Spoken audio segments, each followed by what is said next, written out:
اپنے بندوں کی حفاظت کے لیے ملائکہ کو رکھا ہوا ہے۔ روایات میں ملتا ہے کہ 2 فرشتے دن کے وقت ہوتے ہیں جو انسان کی حفاظت کرتے ہیں، 2 فرشتے رات کو آ جاتے ہیں، رات والوں کی رات ختم ہوئی پھر 2 دن والے۔ اور یہ بھی ضروری نہیں ہے کہ جو پہلے آئے تھے وہ ہی دوبارہ آئیں گے، بلکہ کئی بار میں نے عرض کیا ہے خداوند متعال ستار العیوب ہے۔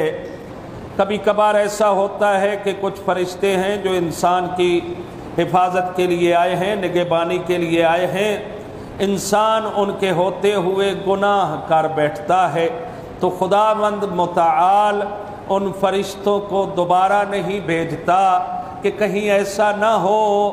کہ یہ دوبارہ چلا جائے اور میرے بندے کو دیکھ کر کہے یہ تو وہی ہے جس نے گناہ کیا تھا، لہذا اللہ موقع نہیں دیتا ہے۔ یحفظونہ، اس انسان کی یہ حفاظت کرتے ہیں من امر اللہ، لیکن یہ سارے کا سارا معاملہ اللہ کے حکم سے ہے، اللہ کے فیصلے سے ہے، اللہ کی طاقت اور حکومت سے ہے، کوئی اپنے طور پہ نہیں حفاظت کر سکتا۔ دیکھیے ایک بچہ ہوتا ہے، چھوٹا سا بچہ ہے، وہ گرتا ہے، آپ خود ہی کہتے ہیں کہ سنا ہے بچوں کی حفاظت ملائکہ کرتے ہیں، فرشتے اس کو اٹھا لیتے ہیں۔ کبھی بچہ اکیلا پڑا ہے، ہنس رہا ہے، مسکرا رہا ہے، کھیل رہا ہے، اور ایسے کھیل رہا ہوتا ہے اپنی آنکھیں بھی متوجہ کرتا ہے، اپنے ہاتھ بھی ادھر ہی متوجہ کرتا ہے، اور پاؤں بھی اس کے ہل رہے ہوتے ہیں، ایسے لگتا ہے جیسے کوئی اس کے سامنے ہے اور اس کو کھلا رہا ہے، یہ اس کے ساتھ کھیل رہا ہے۔ تو خداوند متعال نے، اور پھر بچہ گرتا ہے، اٹھتا ہے، بیٹھتا ہے، بالخصوص جن بچوں کا کوئی سرپرست نہیں ہوتا، دیہاتوں میں رہنے والے بچے ہیں، ان کو کوئی سنبھالتا نہیں ہے، اور جب آپ ان کی زندگی پہ نظر دوڑائیں، غور کریں تو آپ کو ایسے لگے گا کہ مشکل ہے یہ بھی پرورش پا جائے اور بڑا ہو جائے، اتنے حوادث سے گزرے گا، بہت مشکل ہے۔ لیکن جس کا کوئی نہیں ہوتا سرپرست، اس کا اللہ سرپرست ہوتا ہے، اس کو سنبھال لیتا ہے۔ پھر خالق کائنات نے فرمایا یاد رکھو تمہارا کام ہے کوشش کرنا، اس دن بھی عرض کیا تھا۔ اب دیکھیے انسان، تھوڑا پیچھے ہٹ کر عرض کروں گا، انسان کبھی کبھار حیران ہو جاتا ہے کہ یہ ماشاءاللہ معجزہ ہو گیا، کمال ہو گیا۔ انسان جا رہا ہوتا ہے ایک طرف، پھر وہاں سے مڑ جاتا ہے،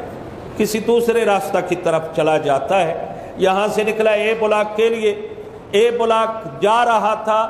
گیٹ سے باہر نکلا، کہا نہیں ادھر نہیں جاتا، میں دھلے چلا جاتا ہوں، اور اے بلاک میں خدا نخواستہ حادثہ ہو گیا تھوڑی دیر کے بعد، تو پھر بندہ کہتا ہے سبحان اللہ، اللہ کتنا مہربان ہے، میں ادھر ہی جا رہا تھا، اس نے میرا رخ موڑ دیا ہے۔ تو ایک انسان کے اندر فطری چیز ہے،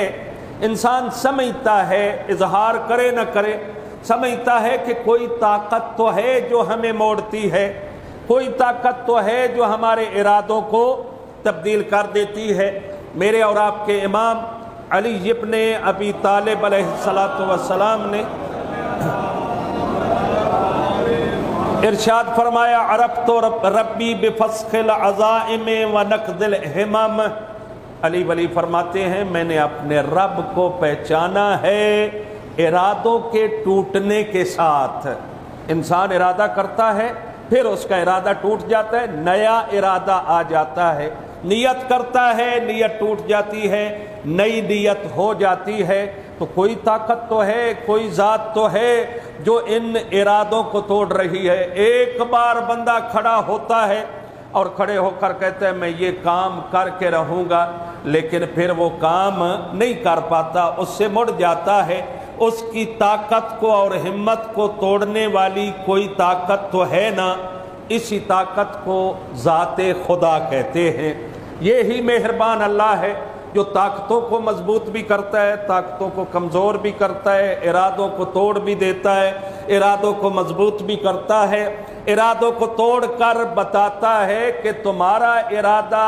کافی نہیں ہے جب تک مجھ اللہ کا ارادہ اس میں نہیں ہوگا، جب تک میری منشا نہیں ہوگی کوئی کام اپنے انجام کو نہیں پہنچ سکتا ہے۔ پھر خالق نے فرمایا یاد رکھو بندو، تمہیں کوشش کرنی ہوگی، میں قادر مطلق ہوں، تمہاری حفاظت کے لیے سب کچھ اہتمامات کیے ہیں، لیکن ایک بات ہے، اگر تم چاہو اپنے گھروں میں بیٹھ کر کہ سب کچھ ہو جائے گا، ایسا نہیں ہے۔ میں خالق ہوں، انسان کی عقل کے مطابق اسباب بھی پیدا کرتا ہوں، تمہیں حرکت کرنی پڑے گی تبدیلی لانے کے لیے۔ اگر عقائدی تبدیلی ہے، مالی تبدیلی ہے، جسمانی تبدیلی ہے، فکری تبدیلی ہے، جب تک تم خود اپنے نفس سے شروع نہیں کرو گے، خالق فرماتا ہے میں تمہاری حالت کو تبدیل نہیں کروں گا۔ وہ کہتے ہیں نا کہ جیسے کوئی چاہے ویسے ہو جاتا ہے، اس کی نیت ایسے تھی، اس کے ساتھ ایسے ہو گیا، اس کی نیت اچھی تھی، اس نے مراد کو پا لیا۔ دیکھیے خالق فرماتا ہے ان اللہ لا یغیر ما بقوم، کسی قوم کی حالت کو خالق چینج نہیں کرتا، تبدیل نہیں کرتا، حتی یغیروا ما بانفسہم، یہاں تک کہ وہ اپنے نفسوں کو خود تبدیل کریں، اپنے آپ کو خود تبدیل کریں، پھر خالق ان کی مدد کرتا ہے۔ دیکھیے آج کل کے حالات کے مطابق ہم سب شیعہ ہیں، اہل بیت کو مانتے ہیں، اور تولا